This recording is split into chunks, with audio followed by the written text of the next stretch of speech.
Hello, नमस्कार, good morning. मी योगिता सरोदे. माझ्या चॅनलवर तुमचे मनापासून स्वागत आहे. आजचा दिवस माझ्यासाठी खूप खास आहे, कारण आज श्रावणी सोमवार आणि नागपंचमीचा सुंदर योग आहे. आज सकाळी सर्वप्रथम मी उंबरा स्वच्छ केला आणि उंबऱ्याला हळदीचे लेपन केले. त्यानंतर नागपंचमी आणि श्रावणी सोमवार स्पेशल अशी सुंदर रांगोळी काढली. रांगोळी काढून झाल्यानंतर देवघर स्वच्छ केले, देवांना आंघोळ घातली.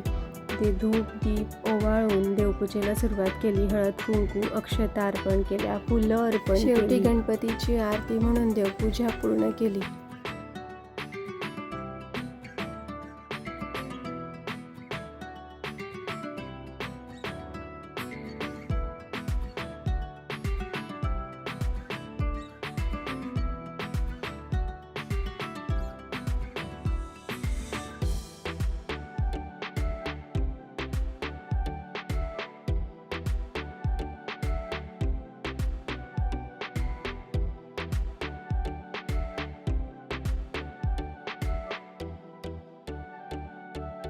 पूजा झाल्यानंतर इकडे मी महादेवाला अभिषेक करण्यासाठी लागणारे साहित्य एका ताटात काढून घेतले. स्वस्तिक काढून त्यावर एक चौरंग ठेवला. चौरंगावर पांढरे वस्त्र अंथरून घेतले. त्यावर तेलाचा दिवा महादेवाच्या फोटोला स्वच्छ कापडाने पुसून घेतले.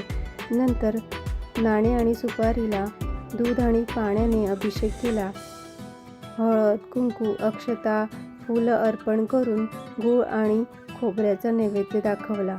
आता महादेवाच्या पिंडीवर अभिषेक करायचा होता, म्हणून एका प्लेटमध्ये अक्षता ठेवून त्यावर महादेवाची पिंड ठेवली आणि त्यावर पाण्याने आणि पंचामृताने अभिषेक केला.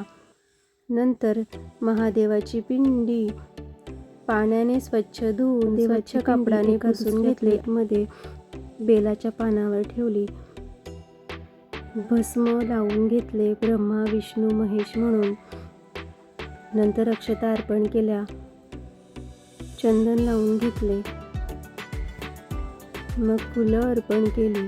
महादेवाला प्रिय अशी निळी गोकर्णाची फुले अर्पण केली. 11 बेलाची पानं ओम नमः शिवाय म्हणून वाहून घेतली. ओम नमः शिवाय म्हणून रुद्राक्षाची माळ अर्पण केली. त्यानंतर आज पहिला श्रावणी सोमवार आहे, म्हणून आजची शिवामूठ तांदूळ होती, म्हणून 3 वेळा तांदूळाची शिवामूठ अर्पण केली. मग त्यावर अभिषेक पात्र ठेवून धूप दीप लावून शिवमहिम्न स्तोत्र म्हणून महादेवाच्या पिंडीवर अभिषेक केला. मग गणपतीची आणि महादेवाची आरती केली. शेवटी कापूर प्रज्वलित करून कापूर आरती म्हणून घेतली आणि चौरंगाभोवती छान पांढरी फुले आणि बेलाच्या पानांची रांगोळी काढली.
सर्वांच्या सुख समृद्धीसाठी प्रार्थना केली. अशा प्रकारे आजचा श्रावणी सोमवार आणि नागपंचमीचा दिवस भक्तिपूजा आणि सुंदर परंपरांनी साजरा केला. महादेवाची कृपा आपल्या सर्वांवर सदैव राहो आणि सर्वांच्या घरात सुखशांती आणि समृद्धी नांदो. मंडळी, माझा हा श्रावणी सोमवार स्पेशल व्लॉग तुम्हाला आवडला असेल तर व्हिडिओला लाईक, शेअर करा आणि चॅनलला सबस्क्राईब नक्की करा. पुन्हा भेटूया अशाच एका सुंदर ब्लॉगमध्ये. तोपर्यंत बाय. श्री स्वामी समर्थ.